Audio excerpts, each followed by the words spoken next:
Assalamualaikum warahmatullahi wabarakatuh. Salam sejahtera bagi kita semua. Salam Om Swastiastu, Namo Buddhaya, Salam Kebajikan.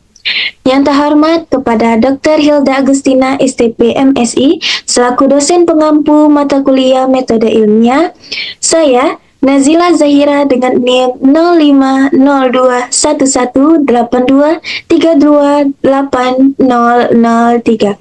Saya akan mempresentasikan jurnal proposal penelitian yang berjudul Rancang Bangun Sistem Informasi Ketersediaan Air Irigasi Subak berbasis JavaScript. Subak adalah sistem pengolahan air irigasi yang telah ada sejak lama di Bali, Indonesia, dan memiliki keunikan tersendiri dalam pengolahan sumber daya air. Sistem ini tidak hanya berfungsi untuk mendistribusikan air ke lahan pertanian, tetapi juga mengatur hubungan sosial dan budaya antara petani. Dalam beberapa tahun terakhir, perubahan iklim dan pertumbuhan populasi telah menyebabkan tekanan yang meningkat pada sumber daya air. Rumusan pada masalah penelitian ini yang pertama adalah komponen apa saja yang diperlukan untuk sistem informasi ini. Yang kedua, bagaimana sistem ini dapat membantu dalam perencanaan penggunaan air yang lebih efisien. Yang ketiga, bagaimana integrasi data ketersediaan air dapat dilakukan secara real time.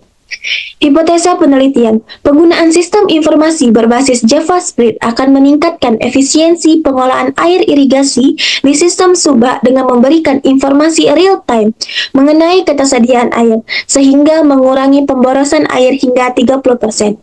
Implementasi sistem informasi ketersediaan air irigasi subak berbasis JavaScript akan berkontribusi pada peningkatan produktivitas pertanian dengan hasil panen meningkat hingga 20% dalam satu musim tanam. Petani yang menggunakan aplikasi berbasis web untuk mengakses informasi ketersediaan air akan memiliki tingkat pengetahuan yang lebih tinggi mengenai waktu dan metode irigasi yang tepat dibandingkan dengan petani yang menggunakan sistem informasi tersebut. Tujuan penelitian ini dilakukan adalah merancang sistem informasi yang responsif, fleksibel, dan mudah diakses, membangun pelayanan data debit secara live, dapat bentuk diagram batang, serta menguji fitur dan aksesibilitas.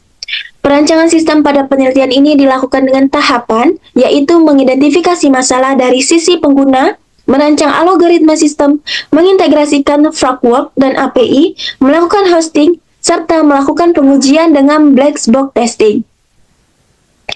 Metodologi penelitian, alat dan bahan yang digunakan untuk proses penelitian ini dibagi menjadi dua kategori, yaitu perangkat lunak dan perangkat keras. Perangkat lunak dan digunakan yaitu yang pertama GitHub, yang kedua Visual Studio Code, yang ketiga Google Spreadsheet, yang keempat Google Drive, yang kelima Google Platform, dan 6 Apache Hard. Perangkat keras yang digunakan yaitu laptop Asus dengan spesifikasi Intel dan RAM 8GB adalah alat monitoring tinggi muka air dan debit air irigasi. Selain itu diperlukan dengan kredit Google Cloud Platform untuk mengintegrasi set application pemrograman. Metode penelitian ini digunakan berupa penentuan kebutuhan ketersediaan air irigasi di subak. Perancangan sistem informasi dalam penelitian ini menggunakan metode air terjun atau waterfall model yang pertama kali dikenal oleh Bell dan Thayer. Hasil pendugaan pembangunan sistem informasi berbasis website ketersediaan air yang responsif, fleksibel, dan dapat mudah diakses.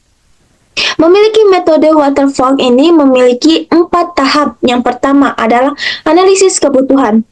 Yang kedua, perancangan sistem dan desain. Yang keempat, implementasi sistem dan pengujian unit. Yang keempat, finalisasi dan pengujian. Cara kerja pelaksanaan penelitian rancang bangun sistem informasi ketersediaan air irigasi subak berbasis JavaScript yaitu yang pertama, siapkan alat dan bahan yang dibutuhkan dalam penelitian tersebut. Yang kedua, identifikasi masalah dari pengguna. Ketiga, lalu bangun sistem informasi dengan penggunaan metode rekayasa perangkat lunak yang sesuai dengan sistem informasi menggunakan 3 bahasa pemrograman, yaitu HTML, CSS, dan JavaScript. Kemudian desain HTML dan CSS hubungkan ke Google Spreadsheet API. Yang kelima, lalu gunakan Finalisasi desain dan coding. Yang keenam, melakukan uji fungsi dan fitur tersebut. Yang ketujuh, pengujian ke user dan metode black box. Itu saja presentasi jurnal proposal penelitian. Terima kasih.